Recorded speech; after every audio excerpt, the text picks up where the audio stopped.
Welcome back and welcome to Sunborough Airport on Shetland. It was a bit sunny earlier, but the clouds have come in slightly, so I hope that doesn't affect us too much. I've already got the engines running because I didn't think you'd want to go through all that lot again. We've got everything else turned on that we need. We've got avionics on, we've got EFIS on, we've got the electric trim and stuff on, we've got flight director on. Just check our trim tab is in the takeoff position. We've got pitos on. We've got bleed air valves on. I think you can leave them on for takeoff. I'm not entirely sure.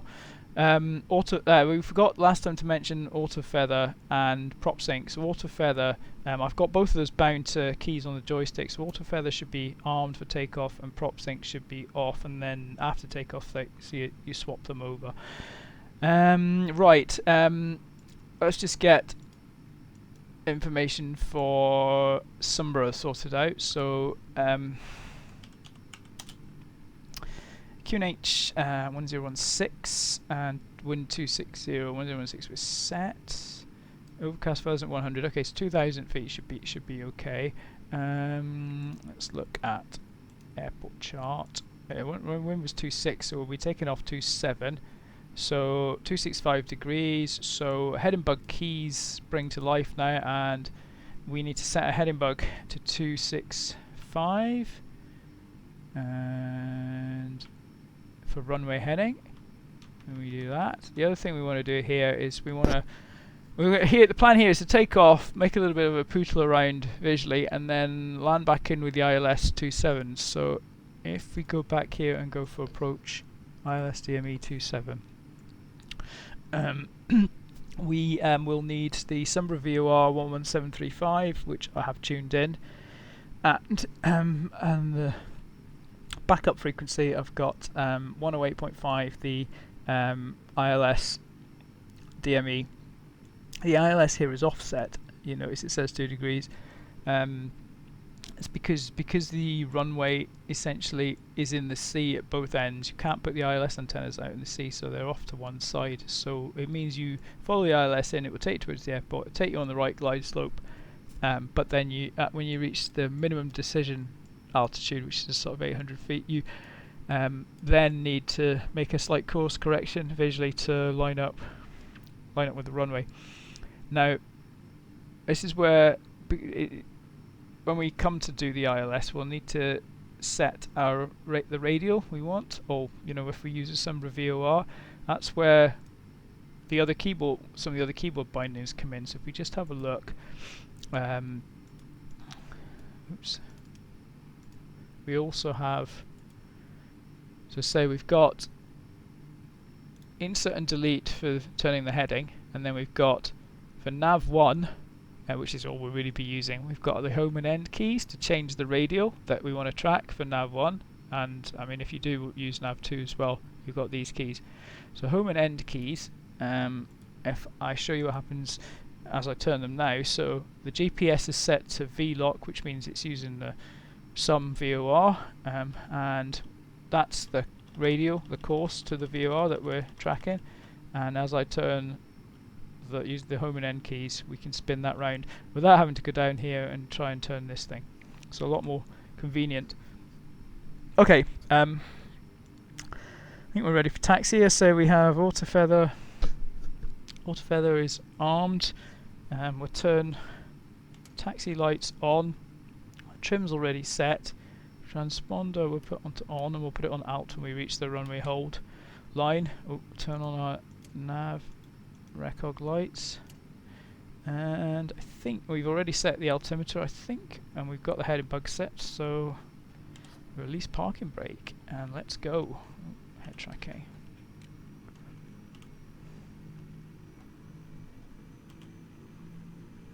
Can't get the head tracking in the right place now.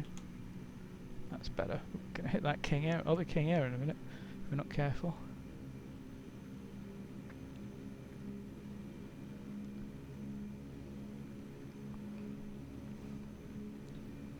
So a right turn down here for runway 27.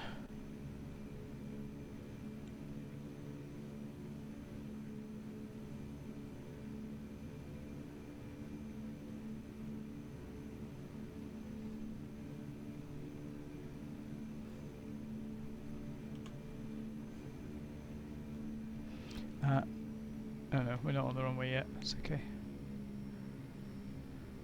I think this is the final hold line. So we'll just stop here. I won't bother doing all the prop and power type checks. I just turn on strobes, landing lights, turn off the taxi lights, and put this onto altitude reporting. And yep, let's go. So we get to go right out to sea here to turn around at the end of the runway.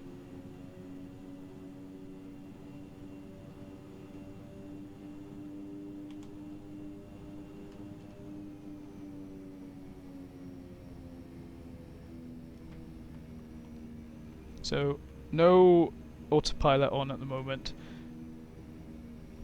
We'll take it step by step. We'll do a mixture of kind of tracking our roll and pitch, and then heading mode, and then nav mode, and then we'll try and do an approach. That's the plan. Now, I think the sun gone down. I'm not sure whether any of the... And we still have some water reflections.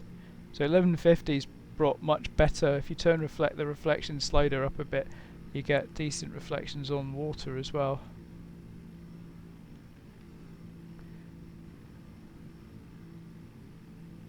You can see over there we've got that headland reflecting in the water as well, which is quite nice. Okay, no more sun, but we shall see. Okay, we should be good to go, so let's get the power raised until we hit the ITT limit. Oil pressure temperature looks okay. Speed's coming up. We're going to look for 90 to rotate smoothly. There's 90. We're going to rotate. We're going to take the gear up. Now we don't want to go too fast here, so let's get to the end of the runway, and we will pull the prop back 2100, and then I'm going to take the torque right back to about halfway, because we're not looking to go super speedy or super high here. Now plane, if I let go of the stick, it's wanting to drop, so I'm going to use the electric trim just to get it nice and stable at a sort of climb rate that we want. Let's say, I mean this is probably more than we need. Yeah, slightly, so I'm just going to take the power back a little bit more. I'm going to turn off auto feather now, and I'm going to turn on prop sync, which I forgot to do last time. Now I want to go around this headland, turning north. North? Yeah, that will be north, I think. So what I'm going to do, once we get past it a bit, or high enough, I'm just going to start a nice bank to the right. I'm just going to trim down slightly now, actually, because we don't really need to be that high. Let's start a bank to the right. We'll use the turn indicator to get a standard rate turn going. We'll try and keep our pitch where we want it, and now I'm going to engage yaw damper and autopilot. Now that's it, and you'll see that the autopilot kind of takes over and maintains the angle of bank that we have and the trim that we had, so we're still climbing.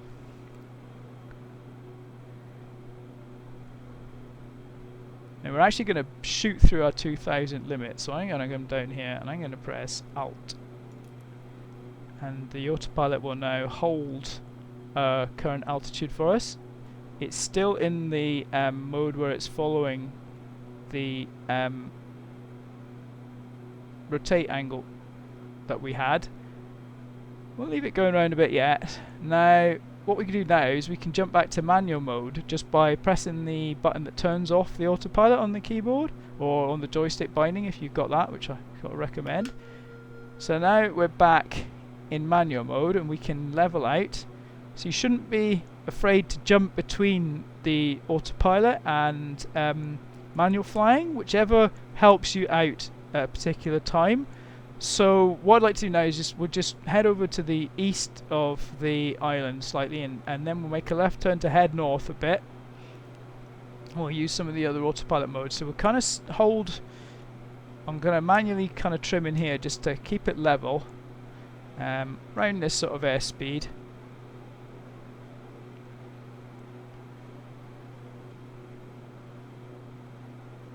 Landing lights can come off. There's the airport over there to the right. Now I'm going to start a left turn. And again, I can engage the autopilot. Now I'm going to alt hold mode because I don't actually want to be climbing. And the other thing I'm going to do now is I'm going to get our heading bug sort of lined up with the direction we want to go in. So I'm going to say we're nearly there, maybe round about there. And when that comes into alignment, I'm just going to hit heading mode. So now we're in full control of steering by using the keyboard binding for the heading bug.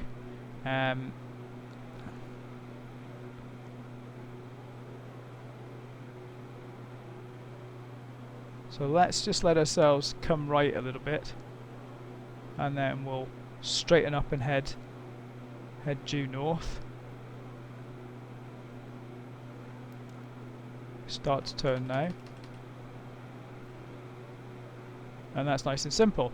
Now let's say instead of using heading mode we want to track a particular radial from the Sombra VOR. So using again the home and end keyboard bindings, if I spin the VOR, let's take the head tracking off for now, spin the VOR radial round, you can see when it lines up it tells us that we're currently on 18-degree course from the Sombra VOR. Now if we want to say turn left a bit, let's say we want to follow a 10-degree course, so I'm going to just turn the course radial to 10 degrees, and I could just hit nav mode now on the autopilot, but let's kind of give it a bit of a hand by moving our heading bug to turn towards the course we want. And now I'm going to press no. Let's go back to head tracking. Well, actually, let's not use head tracking. Let's use the view. Let's go nav mode.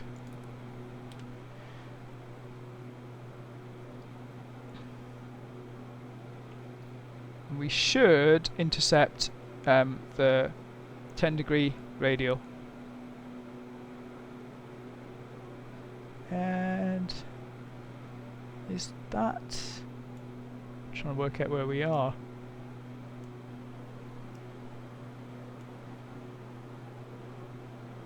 I thought that was... Is that Tingwall Airport? No, it looked a bit like it. Okay. I'm going to turn round now and head back towards... let's have a look on here. If we zoom out on here, yeah, we're up here. Okay, it's time to turn round. So how do we turn round? Well, we're probably best going back to heading mode to turn round. So, before going back to heading mode, always sync your heading with the current direction, otherwise you'll suddenly turn and you won't really know what's going on. So, back to heading mode. Nothing happens. Let's make a right turn. I'm going to basically make a 180 here.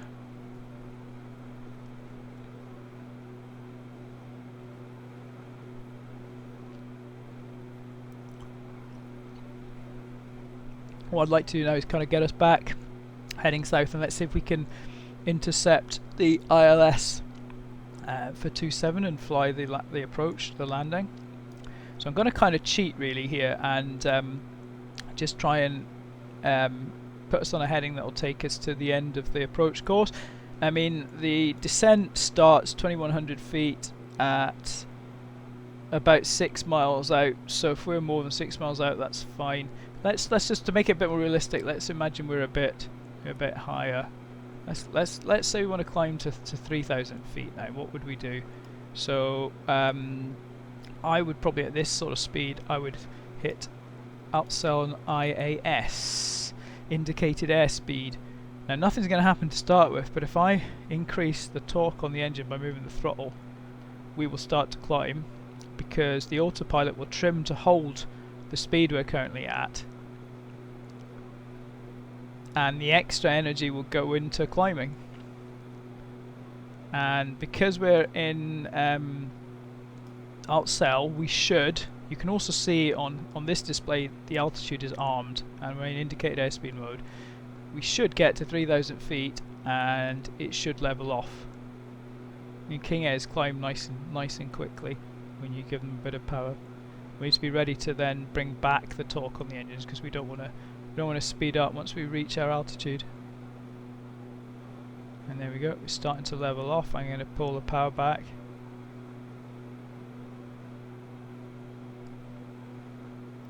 So I don't really want to go any faster.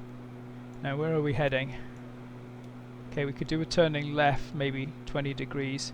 So heading bug, left. So we should, yeah, airfield should be over there on the right somewhere. We also now want to get back down to 2100, so I'm going to press this in, back to 2100, and again I'm going to press IAS, but this time I'm going to pull back the throttle, and we should start to descend. Now I'm going to, while we're doing this, I'm going to switch the nav over here to be the ILS rather than the VOR that we're currently on. So it's telling us a distance readout, but it's not giving us any kind of heading indicator, because we're not in it's only a very narrow beam and we haven't hit it yet. 263 degrees is the radial. Well, it's not really a radial, that's just the direction that the ILS is in. So let's turn course 263 just so everything is lined up, and it also shows us visually that, you see there, we do now have an indication that we're getting some kind of signal from it. Now I need to descend a bit more quickly here, so I'm going to pull back the throttle. What I'm going to do is I'm going to watch for this start to come in, and then we'll turn the heading bug to try and line up. We'll be a bit late because with an ILS it's a very narrow beam, so you don't get much warning, but when this starts to move in, we'll attempt to turn in, and we're nearly at 2100 feet. We just got to watch the power then so we don't go too slow. If we come down to about 140, that should be fine. Just keep an eye on the ILS deviation indicator. Oh, we didn't set outcell, so let's quickly do alt instead. We're a bit low, but it shouldn't matter too much. So yeah, always remember to do outcell, otherwise IAS or VS will just keep going. Yeah, say we're a bit low, so that's okay. It just means we'll intercept the glide slope a bit further in. Now this hasn't moved yet, but it looks like we're nearly on the course. So we need to be ready to turn that heading bug as soon as it starts to move. It's not really the way you should approach an ILS approach, but there we go, it's moving, so let's get that heading bug. We're going to be too late because, as I say, it's such a narrow, such a precise beam that the amount of deflection, you know, to move a small distance is quite large. So the other thing you'll see is we've got a glide slope indicator appear here and here, which tells us we're on an ILS with a glide slope. Let's just keep the power up for 140. I'm going to turn the landing lights on because we're going to need them soon.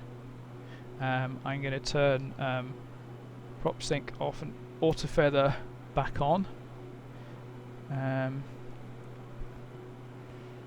we're a bit. I'm just going to move the heading bug round to let us because you see we need to steer right to recapture the course. So let's just go on that heading. I think the runway's over here. And what we'll do now is we'll hit approach mode. Now you see that approach is armed and glide slope is armed, but they're not captured yet. And as this pointer starts to come in, we should see the plane will make a left turn hopefully and bring us in onto the approach course.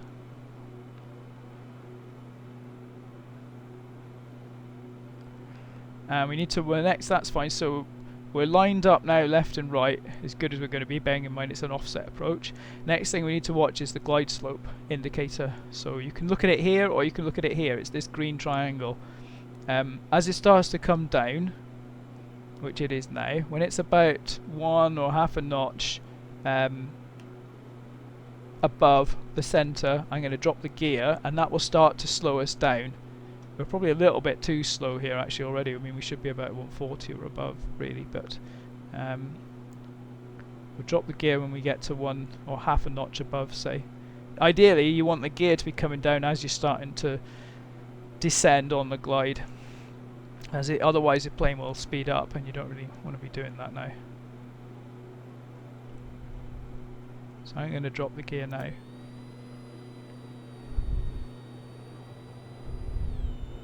Maybe slightly early. Hopefully now we'll be tracking the glide slope. We should really have this set to our missed approach. I'm not sure what's the missed approach altitude. 3,000? Climbing to 1,500? I don't know. Let's set it to 1,500. Not that we're using that anymore. Okay. We're descending, speed's okay, we'll go for I think 1 notch of flaps in a minute. We're reasonably far out, so we don't need to slow down too quickly, but we do have to leave enough time to be stabilised. You'll see that even though we're exactly bang on the beam, we are offset from the runway, so I'm guessing the ILS is maybe over here and we're in line with it, but not in line with the runway. Right, let's get 1 notch of flaps in. So everything else should be okay. Props are forward. Landing lights are on. We've got no mixture to worry about, being a turbine engine. Speed's coming down, that's good. We'll just throttle back a little bit more. And in a minute I'm going to go for the final notch of flaps, because when we're at 800 feet, or any time after that, but we are going to disconnect the autopilot and then complete the approach visually, because we have to line up with the runway. Okay, let's do that now. So hitting the autopilot disconnect, let's steer ourselves into alignment. Again, we can use trim here to, we want about 19 knots. Let's get rid of that. You can use the PAPI lights now, so trim so that you're not having to maintain too much pressure. If your speed's getting too slow, put some more power in. If you then go too high, trim down. Basically you're balancing the trim, where it go too low now, so I'm going to increase the power. That should do. And we're probably going to balloon too high now. You just want to sort of get a nice balance. In theory, the autopilot should have left us pretty much at the correct trim, but of course I'd only just put the final flaps down, so we're not doing too bad now. I think we've maybe a little bit high, so I'm just going to pull back the power. You only need to make small adjustments on the power if you see you're sort of 1 notch off on the PAPI lights. If you pull it back too far, you'll just end up then overcorrecting. Still a little bit high. We're too high now, so let's get the power back. We're coming back on glide now. We could also use the glide slope indicator as well, of course, as the lights. Yeah, we are a bit high, so we might land slightly long. 200. So after we land, I'm just going to engage reverse on the throttles. 100. I'm going to start to level off at about the 10-foot call out. 50. 40. 30. 20. 10. And pull the power back. A little bit further maybe, and we're down. Oh, and reverse. Oh, I think we're going to miss the first. We should have been able to go in there, but we've missed it. So we'll carry on for the next taxi point, which is just coming up here.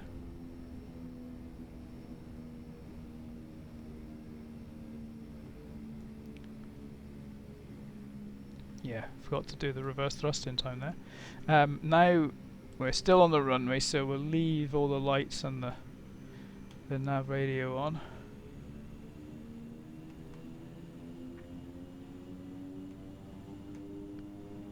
And I think we'll park over on the right this time, which is kind of where the air ambulances come in, which are often King Airs.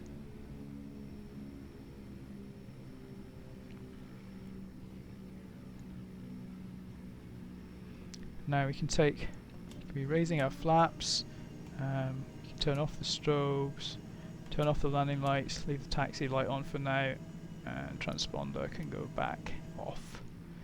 And let's just kind of park up over here.